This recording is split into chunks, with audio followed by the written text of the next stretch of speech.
नमस्कार भैया, राम राम। मैं राम लखन हूँ, आप देख रहे हैं बुंदेली वार्ता। बिहार में जो एक एनकाउंटर भौतो भरत तिवारी को उके बाद लगातार सवाल खड़े भए थे। जी पे लगातार विपक्ष भी हमलावर हतो और तमाम सारे जो विपक्ष के नेता हते उनके माध्यम से लगातार कही गई थी कि जो एनकाउंटर फर्जी है। और इसके बाद जो वीडियो निकल के सामने आए, उन वीडियो के माध्यम से जो पतो चले कि कहूँ ना कहूँ भरत तिवारी सरेंडर कर रहे थे और सरेंडर करने के बाद उनमें गोली लगी। जी के बाद तमाम पुलिसकर्मियों पे भी गाज गिरी। हालांकि मामलो तेजस्वी यादव ने एक दूसरी तरीका से बुंदेलखंड में भी गर्म कर दो है। दरअसल तेजस्वी यादव ने अपनी सोशल मीडिया प्लेटफॉर्म फेसबुक पे एक पोस्ट लिखी और वो पोस्ट में साफ तौर पे लिखे है कि झांसी के पुष्पेंद्र यादव किसी गैंगस्टर परिवार से नहीं थे। उनके पिता केंद्रीय औद्योगिक सुरक्षा बल से सेवानिवृत्त थे। उनका भाई भी CISF में तैनात था और दिल्ली मेट्रो की सुरक्षा में तैनात था। पुष्पेंद्र यादव के पास 2 ट्रक थे। मोट चौकी के पुलिस वाले ट्रक वालों से वसूली करते थे। मोट चौकी प्रभारी धर्मेंद्र सिंह चौहान पुष्पेंद्र यादव से 50,000 रुपये की रिश्वत मांगी। पुष्पेंद्र यादव ने रिश्वत देने से मना कर दिया।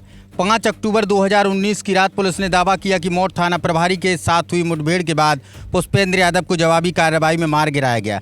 पुलिस वालों का कहना था कि उसने फायरिंग की थी और सरकारी वाहन लेकर भाग रहा था, लेकिन परिवार ने शुरुआत से ही पुलिस की कहानी पर सवाल उठाए। उनका आरोप था कि यह कोई वास्तविक मुठभेड़ नहीं थी, बल्कि सुनियोजित हत्या थी। गांव से लेकर सोशल मीडिया तक इस घटना को लेकर जमकर बहस शुरू हुई।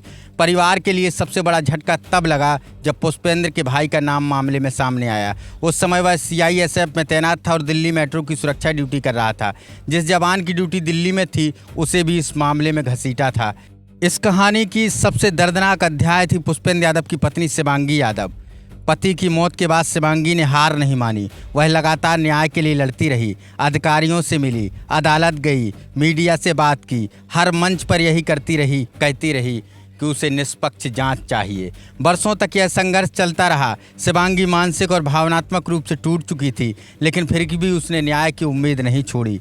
और एक दिन खबर आई कि शिवांगी यादव ने आत्महत्या कर ली। मामला इलाहाबाद हाई कोर्ट तक पहुंचा। बाद में अदालत के निर्देश पर संबंधित पुलिसकर्मियों के खिलाफ FIR दर्ज करने के निर्देश दिए गए। पुष्पेंद्र यादव अब नहीं हैं, दादी भी नहीं रहीं, शिवांगी भी चली गई, लेकिन सवाल आज भी जिंदा हैं।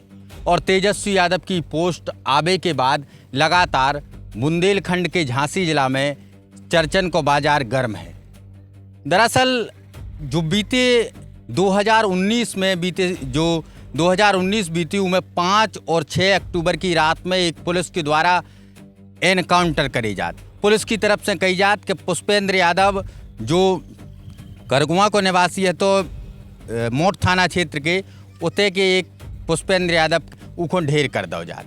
पुलिस की तरफ से जब थ्योरी आई तो परिवारजनन ने लगातार सवाल उठाए और इन सवालन को 2-4 दिना में जब बड़ो तूल मिल गयो, जब अखिलेश यादव समाजवादी पार्टी के राष्ट्रीय अध्यक्ष गांव करगुआ खुर्द में पहुंचे और उसके बाद तमाम सारे सवाल अखिलेश यादव यानी विपक्ष के जो नेता हैं अखिलेश यादव उनने भी खड़े करे और तमाम सारे अन्य पार्टियन के नेता ने भी सोशल मीडिया के जरिए हो या जाके मिलबो हो, सब लोगों ने उन सवालों को खड़े करे।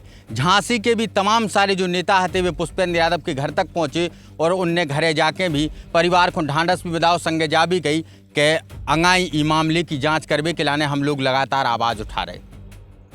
हालांकि आवाज़ उठी और वह कौन तरीका से आवाज़ उठी, लेकिन सरकार ने एक बात नहीं मानी और सरकार ने उसको एनकाउंटर करार दे के मामले को बंद कर दो।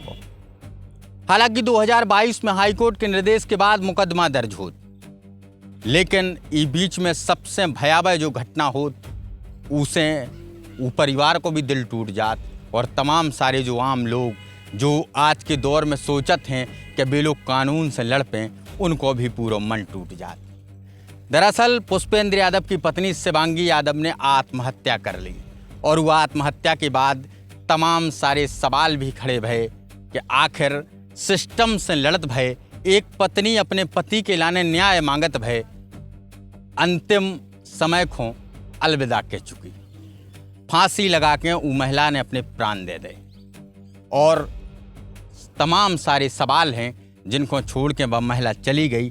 हालांकि कहूँ ना कहूँ उत्तर प्रदेश पुलिस प्रशासन के लाने जो बहुत बड़ो सवाल हतो कि समय रहते ही कि न्यायिक प्रक्रिया से जांच करके उचित जो कार्रवाई हती बाद में भी हो सकती वह करते, लेकिन जब मामले को पूरी तरीका से सही ठहरा दोगे उसके बाद फिर परिस्थिति ऐसी बनी कि पुष्पेंद्र यादव की पत्नी शिवांगी यादव को आत्महत्या करने आई।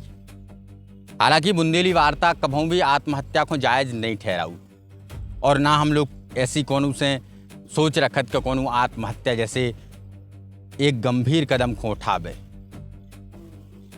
हालांकि ये आत्महत्या के बाद लोगन में भी तमाम सारी चर्चाएं चली और तमाम सारे लोगन ने अपनी अपनी राय दी कि कहूँ ना कहूँ पुष्पेंद्र यादव जो एनकाउंटर भाव वो हमारा मामलो समझ में नहीं आओ या जा कहें कि कछु लोगन ने वो बिना कैमरा के जा भी कही कि मामले में कहूँ ना कहूँ झोल हतो काहे कि पुष्पेंद्र यादव ऐसो आदमी नहीं हतो।